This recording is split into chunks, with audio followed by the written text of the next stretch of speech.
What's going on, everybody, and welcome to the other side of the Firewall podcast. We talk about the latest and greatest in cybersecurity news, as well as we highlight those movers and shakers and glass ceiling breakers.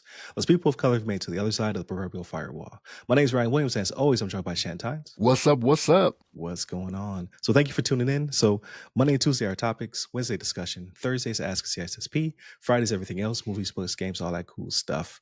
So if you came here for the cyber, that's not what this episode is. This episode is everything else. So without further ado, Shannon, how was your week? Man, it was actually really the last couple weeks, right? We had our break, so it was like it's a couple weeks of stuff to catch up on. It was kind of eventful, right? So work was pretty eventful, a lot of stuff going on there, and some progress being made on some things. That was pretty good. What else did we do? So for the Memorial Day weekend, the family, we took a quick staycation and went to a Great Wolf Lodge. Here's the thing. This is how I know I love my children, because I do this for them. Like, Great Wolf Lodge is not for me. It's a lot of money for very little benefit for me, right? I don't need to be at a water park at my age. What about our Great Wolf Lodge sponsorship coming up? I was like, hey, I was about to pull a Mayweather, right? Like, he was like, does Red Bull pay us? He was like, oh, we didn't deal with that funky Red Bull, right? No, man, like, I don't know. If that is the case, I love Great Wolf Lodge, right? And give me some stays on the house, right? If you're gonna sponsor the show. But no, my children love it, right? And it's one of those things where anytime I mention it, they're all for it, right? But it's because I think they just don't know the value of $1 and how overpriced it is.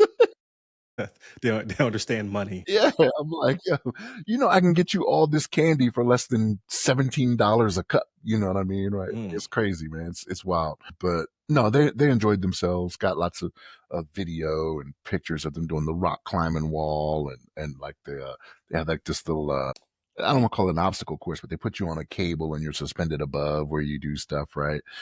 Did the mini golf, right? Magic Quest, this thing where you go around with wands and search out these things. They love it. It's all for them. But yeah, they loved it. They had a good time. That's all that matters to me, right? TV watching. So I watched a few things, right? So Netflix. I don't know if you ever seen the Untold series they do. Usually it's like sports related. They had one on Favre. They were talking about Brett Favre. No, yeah, I saw the thumbnail, but I haven't checked it out yet. Yeah, that was an interesting one, right? Because like I mean, I keep up with sports, and some of the stuff I knew, some of the stuff I'm like, ooh, okay, I didn't realize that was like that. Like his whole controversy with the Jets sports journalist.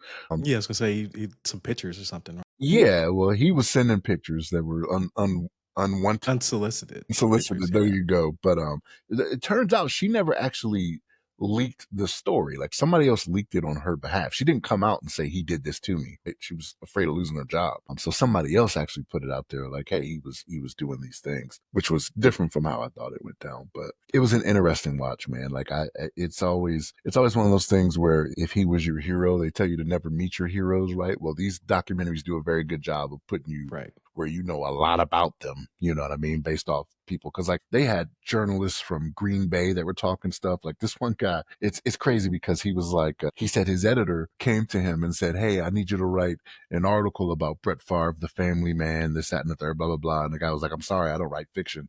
I was like, oh my gosh, yeah.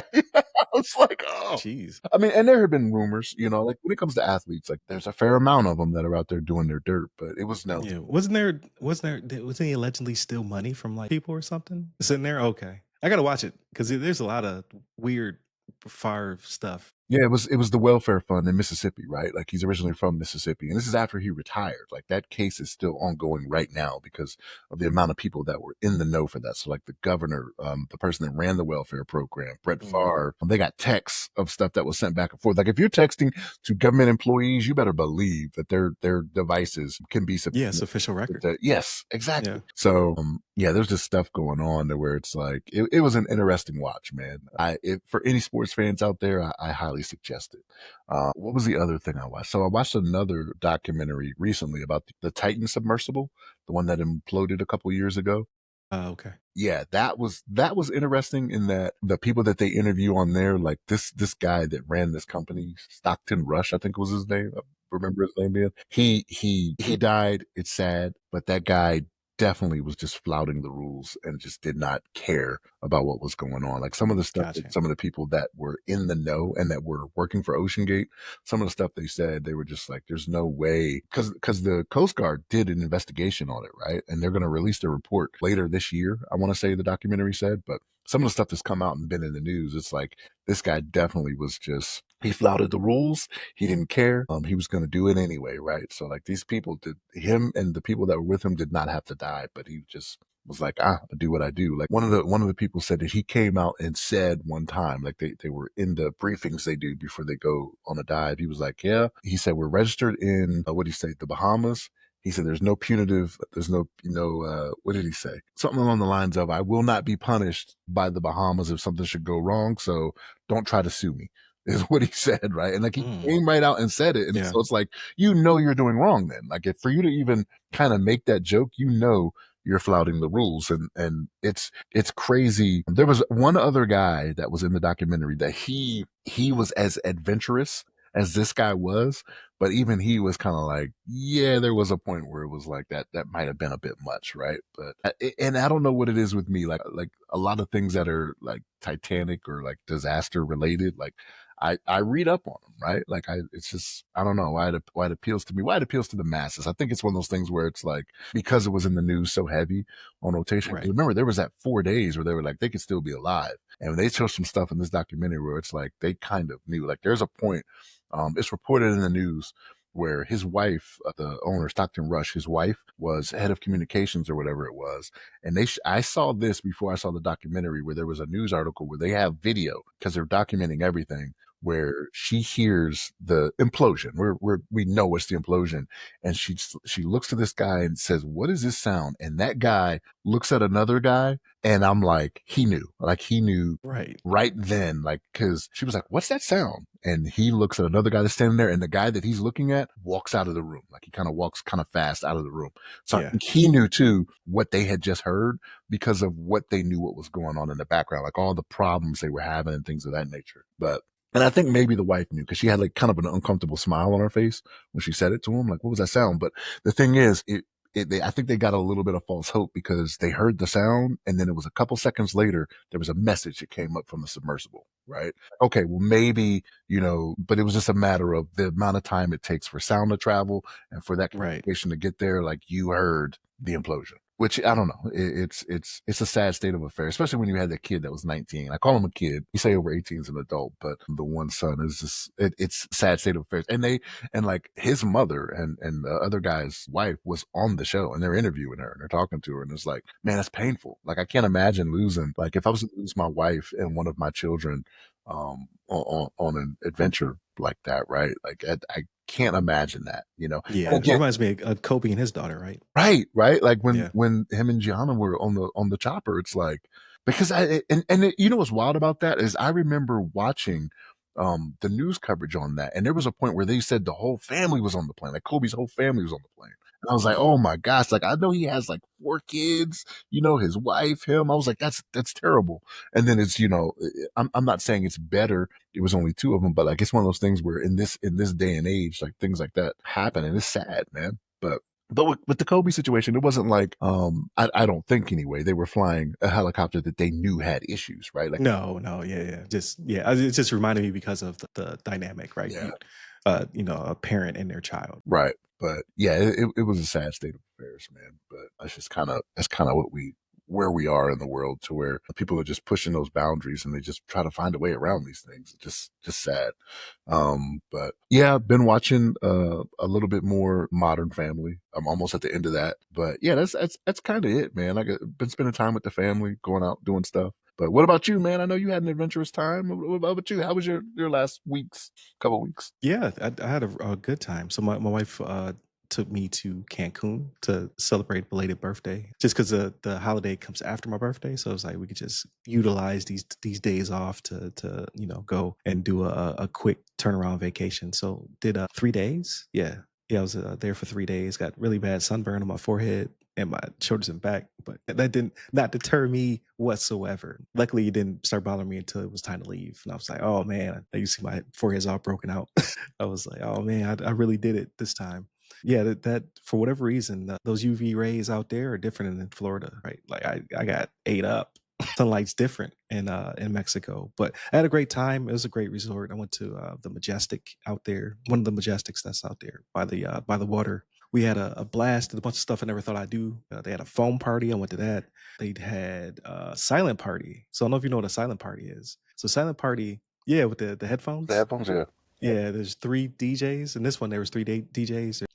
Uh, a red, blue, and green channel basically, and you get to switch between them with the headphones. Everybody is it's funny because like you take your headphones off to listen, and you just hear like flip flops, people laughing. But yeah, the different channels. So you see some people would not be in sync because they'd be on different channels, listen to different music. But I had a good time. Probably the most I've ever danced in my life. To be honest with you, I'm not a dancer. I'm not coordinated since birth. You know how kids dance when they're little? Not me. I sat still. All right. I'm very uncoordinated, but I had a great time. I'm 42 now. I just turned 42. I was like, you know what? I'm gonna go do this and have fun. So me and my wife did it. We had a blast. So did all that good stuff. Had a great time. So I forgot to send you guys a picture. There was a Bills jersey in the sports bar there. So the Bills Mafia are everywhere. All right, you can't escape us. We're everywhere you want to be. You know what's crazy is I was talking to a friend of mine, and he was like, "Hey, did you see this projection that the Bills are the only team in the NFL that are projected to go undefeated?" And I was like, "I plan on them doing that week one, like week one." Undefeated, That's what he told me. I was like, I had not seen huh? that. He's like, they're the only team in the NFL projected right now. Like they have what do you call it? The gambling thing, the betting odds, right? Like Yeah, the yeah, score, whatever you call it. I'm not a betting guy, but yeah, they're favored huh? in every game. That's very interesting. Yeah. Like we have a lot of weapons. I don't know about undefeated. Like I do want to finally uh make it to Super Bowl, right? But yeah, undefeated, I don't know. Like the last team that did that lost the Super Bowl. That's true. That no, no, thank you. And I cheered so hard. I was in Alaska when when When when the the Patriots Patriots lost that game. I cheered so hard. I was so happy. See, there was so many upset people in that room I was in because I was active duty and I was actually working like a mid shift or whatever. So I was on the operations floor and they were playing the game. Oh, I rubbed it in so hard because I am not a Patriots fan. So there it is. What else did I do? When I came home, we also, just chilled out, again, recovering from the sunburn and what have you. I didn't really do much, which was great. So the guide is finished, right? So definitely wait for it to drop. The other side of the firewall, the real life stories of movers, shakers, and glass ceiling breakers in cybersecurity is the title, right? Yeah, 27 people I interviewed. I got my own origin story in there as well. Like, all written, waiting for the editor to bring it back. But I just did a lot of research on how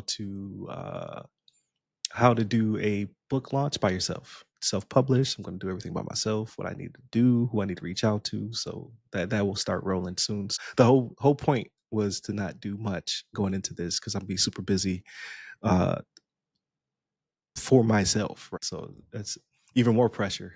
So I was like, I'm just gonna relax and do nothing. That's why exactly what I did. It was great. What did I watch? So I watched Mickey 17. It just I didn't do it for me. It was interesting, but is it because he wasn't glowing in the daylight? Like maybe you didn't like it because he wasn't. oh yeah, he did. He was a Twilight guy. Yeah, yeah. He plays a couple characters, 16 to be exact, right? Or no, 17. Plays 17 characters because there is an 18th one, right? But the 17th one version of him is what they focus on. And like he basically sold himself to a company because he was trying to get off of the planet that he was on, and in doing so, um, he gets put into bad situations for the sake of science research, and they're trying to basically move a colony of people to another planet. They need somebody who doesn't have to put on a hazmat suit, which is him. After he dies, they just print out another one. But the thing is, you can't have two at the same time. That's against the law. So that causes a wrinkle in things when one of him doesn't die like he's supposed to. But interesting movie, not quite. I wouldn't go out your way to look at it. Basically, like if you see it, you see it. I hadn't seen it, so like I saw the thumbnail, like where it's got multiple versions of him, and then they got the eyes crossed out like they're dead, right? Like is Yeah. what I assume that's supposed to be. But like I read the quick synopsis they always put with the thumbnails, and I was like, that's not for me. And I'm kind of surprised you didn't like it because of how it read to me.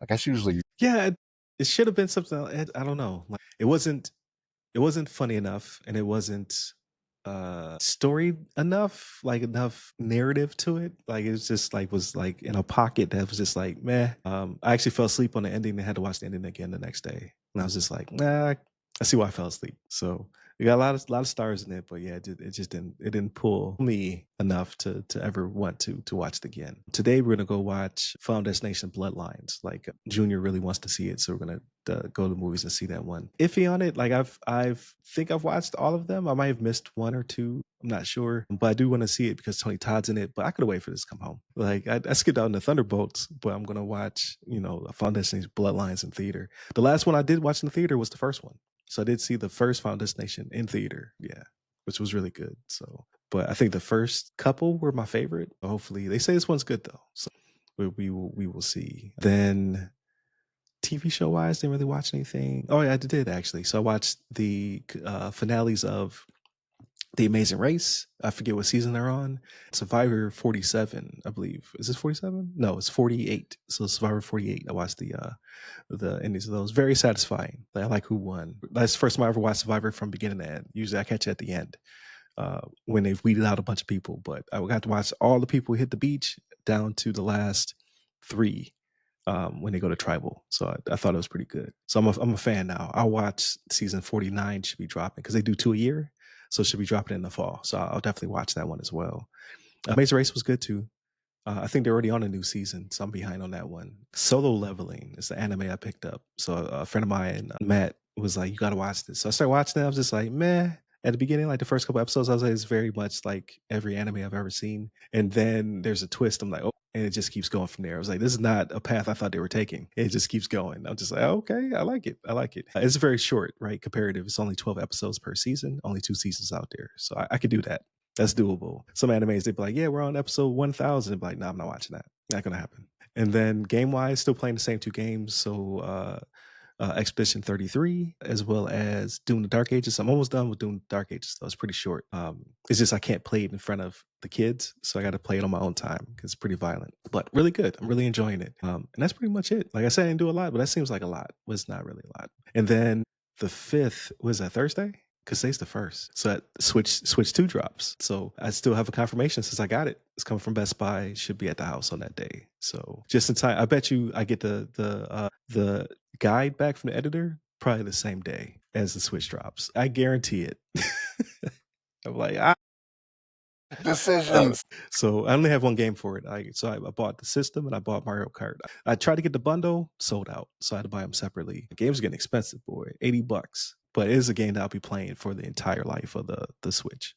And you said Nintendo never brings their prices down either, right? Or seldom No, brings their prices down. very seldom they'll take a couple bucks off, but typically they hold their value. That's why I don't. That's what's the only publisher where I buy their games physical copy because I know I'll be able to trade them in if I want to later on. Which I'm still debating. Like I got my Switch and the games. I'm like I could trade this in and make a good piece of money to then buy accessories for the new one. So I'm kind of on the fence. I'm like, do I keep it though? Because I kept the last generation of consoles only because I was in Turkey. There was no place to trade them in. So I got them in a box. And I'm like, well, is now the time to start collecting them? Like these systems kind of unremarkable. It's not like having an original NES or something. So I'm on the fence. I'm thinking about it. I might just take all of them to like a GameStop and just trade everything in and buy some accessories or whatever. So we will see. I'll keep you posted on that one. But for whatever reason, I'm just like I could just keep them. But then do I start collecting old systems? Like do I go back and try to find a Dreamcast and stuff like that? I don't know. That's how the video console or video game console museum starts up, right? Like Right, right. And I'm not big into clutter. Like they would collect dust, and I would have to always have like adapters because like these things are going to not be able to. Well, these modern systems you'll always be able to plug them in through HDMI, but like the old stuff is getting harder and harder. A lot of TVs don't ship with like auxiliary cables and composite cables and things of that nature. So I don't know. I had to think about that one, but definitely continue to check us out. Like, so we had a very remarkable month actually. So we have over 3,000 downloads. So we got 15,000 listeners on the radio, 3,000 on the internet through the TuneIn app, and now 3,000 for the first time. I think I got to go back through the historicals, but I don't think we've ever had 3,000 downloads. So thank you. I appreciate that. I think some of that has to do with actually having a website to go to. Like I debated for years about having a website. I was like, this is pointless. I don't need a website. But it seems to be a lot of traffic's coming from the website. So might have been worth it this whole time. But hopefully they keep that trend up, right? It's not just a